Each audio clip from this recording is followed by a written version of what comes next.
ایک دو سوال ہیں، کیا بیمہ پالیسی حرام ہے؟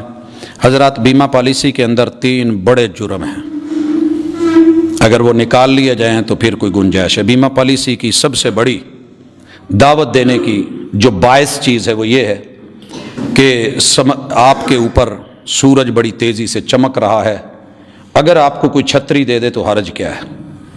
آپ نے مر جانا ہے، اولاد پیچھے رہ جانی ہے، معصوم ہے، کوئی کسی کا نہیں، نفسا نفسی کا عالم ہے، تو آپ ان کے لیے کچھ نہ کچھ کر جائیں۔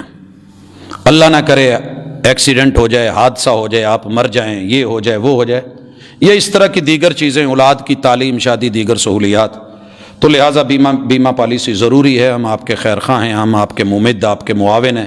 جب کوئی کسی کا نہیں ہوتا تو ہم آپ کے ہیں۔ دعویٰ بڑا اچھا ہے۔ اس میں پہلی چیز جو قابل جرم، قابل نفرت، ناقابل قبول ہے، پیسہ لیا جاتا ہے، پالیسی بنائی جاتی ہے، اور پھر اس کو کسی نہ کسی شکل میں کہیں نہ کہیں سودی کاروبار پہ لگایا جاتا ہے، جو ضمانت دی جاتی ہے کہ نہیں ایسے ہم نہیں کرتے، وہ صحیح نہیں ہے۔ کیونکہ میرے ساتھ 3 ملک عزیز کی بڑی کمپنیوں کے نمائندوں نے جب بات کی، اور اس میں جو ان کے دعوے تھے، ان میں سے ایک دعویٰ یہ بھی تھا کہ ہماری سعودیہ میں بلڈنگیں، ہم وہ ایسے، تو میں وہاں کے چپے چپے سے واقف تھا، تو میں نے کہا جناب مجھے تھوڑا سا ایڈریس دیجئے، اطلاع دیجئے، 10 منٹ کے بعد رپورٹ آپ کے سامنے ہوگی کہ آپ صحیح کہہ رہے ہیں، لیکن ادھر ادھر آئیں بائیں شائیں دیگر معاملات، کوئی واضح گارنٹی نہیں ہے کہ یہ پیسہ کہاں لگایا جاتا ہے، کیونکہ مجھے اپنا پیسہ لگا کر کے اپنے بچوں کو رزق دینا ہے، تو مجھے اس کے لیے حلال چاہیے۔ ماں کے ساتھ جرم کر کے، رب کے ساتھ جنگ کر کے، میں مرنے کے بعد اگر اپنے بچوں کے لیے کچھ سایہ اور چھتری دے بھی گیا تو درست نہیں ہے۔ دوسری چیز کہ اس میں جوئے کا عنصر بڑا غالب دیکھا گیا ہے۔ پالیسی بنا لی، بعد میں اسے جلدی بٹورنے کے لیے میں نے فیکٹریوں کو آگ لگتے دیکھی ہے، لگائی جاتی ہے۔ میں نے گاڑیوں کو جان بوجھ کے نہروں میں پھینکتے، پلوں سے مارتے، دیواروں سے ٹکراتے، اوپر کھڑے ہو کے اینٹیں پھینک کے سکرینیں توڑتے دیکھا گیا ہے۔ یہ کر لیں، وہ کر لیں، اس کے بعد جو ہے ہم کلیم کریں گے۔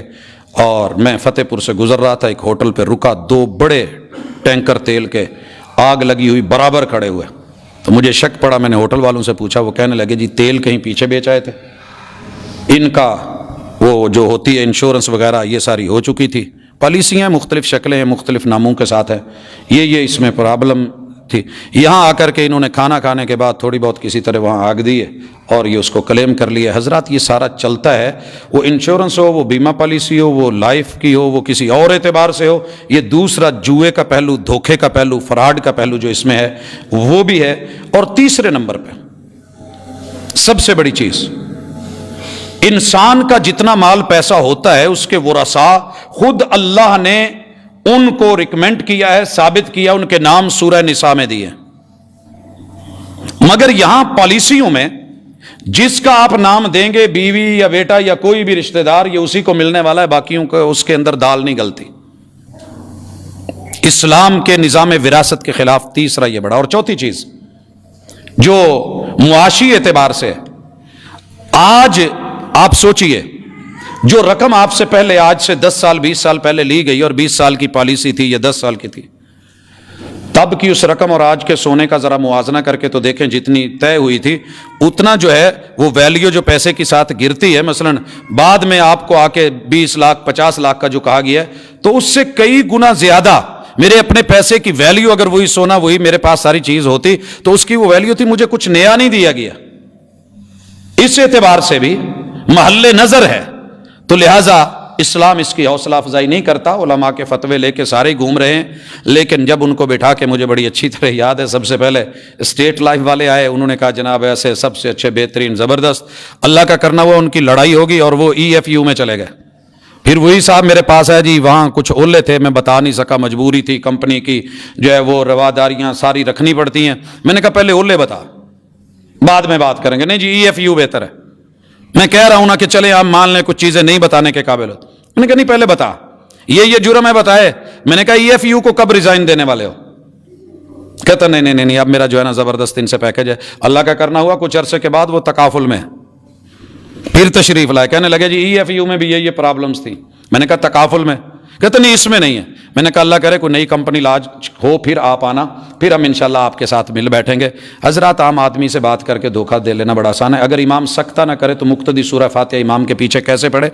جب آیت پڑھی جاتی ہے اس آیت کے ساتھ آیت پڑھی جائے گی. سکتہ ہو تو جب امام رکتا ہے ولضالین کے بعد تو وہاں پڑھی جا سکتی ہے. اگلا سوال یہ ہے کہ کیا سورہ فاتحہ سن لینا کافی ہے؟ میرے بھائی اگر یہ سن لینا کافی ہوتا تو محمد رسول اللہ صلی اللہ علیہ وسلم کی ذات کبھی یہ برڈن نہ ڈالتے. آپ نے کہا تھا لولا ان اشک علی امتی لامرتہم بالسواک, اگر میری امت پہ یہ بات مشکل یا مشقت والی نہ ہوتی میں امت کو کہہ دیتا. کیا کہتا؟